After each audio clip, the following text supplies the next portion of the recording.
Next பாக்குறது ஒரு Swift டிசைர்ண்ணே. இது ஒரு டூர்ண்ணே. 2014 மாடல் 15 ரெஜிஸ்ட்ரேஷன் டூர் இது. ஆமா, Swift desire tour. Okay, diesel தானே? டீசல் தான். வண்டி நல்லா இருக்குண்ணே. கிலோமீட்டர்ஸ் பாத்தீங்கன்னா 1,25,000 ஓடி இருக்கு. வண்டி இன்ஜின் நல்லா இருக்குண்ணே. சேஸ் நம்பர் ரஸ்ட் இந்த மாதிரிலாம் எதுவும் கிடையாது. இன்ஜின் நல்லா இருக்கும். ஏசி ஒர்க்கிங் தான் அந்த வண்டியில. வண்டிக்கு கோட் பண்ற பிரைஸ்ன்னு பாத்தீங்கன்னா ஒரு 3 ரூபா கோட் பண்றோண்ணே. 3 லட்சம் சொல்றோம். ஏதாவது கம்மி பண்ணி கொடுக்கலாண்ணே. ஓகே, 2014 மாடல் 15 ரெஜிஸ்ட்ரேஷன் 3 லட்சம் ரூபா கோட் பண்றோம். ஏதாவது கம்மி பண்ணி கொடுக்கலாம். லோன் வந்து ஒரு 2 ரூபா லோன் ஆகும் இந்த வண்டிக்கு. 2 ரூபா லோன் ஆகுமா? 2 லட்சம் ரூபா லோன் பண்ணி தரேன். ஓகேண்ணா. 1 ரூபா கையில இருந்தா போதும். 1 ரூபா முன் பணம் இருந்தா போதும், அந்த வண்டி எடுத்துட்டு போலாம். ஒரு பிடி ஓட்டுறவங்களுக்கு அது ஒரு சூப்பரான ஆப்ஷன். ஆமா, என்ன பெருசா இன்னைக்கு போய் எந்த வண்டி எடுத்தாலுமே நீ 10 லட்சம் ரூபாய் போயிடும். கண்டிப்பா ஒரு ஃப்ரீ மெயின்டெனன்ஸ் தான் இன்னைக்கு.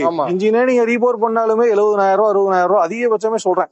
தூக்கி போட்டு வேற இன்ஜின் கூட போட்டுக்கலாம். இது இன்ஜின் நல்லா இருக்கா? இன்ஜின் சூப்பரா இருக்கு. ஓகே, இன்ஜின் நல்லா இருக்கு.